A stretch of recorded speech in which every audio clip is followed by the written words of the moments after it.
about 2:45 this morning, we got a call for a plane crash in the 6500 block of South Knox. Office of OEMC immediately requested more help, as we normally do on these types of alarms. First companies on the scene did find a twin-engine plane into the front end of a 1.5-story brick house in the block.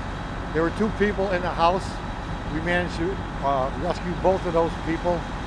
Unfortunately, there was 1 pilot on board, and the pilot did die in this crash. They were in a bedroom next to the living room, and most of the plane is in the living room.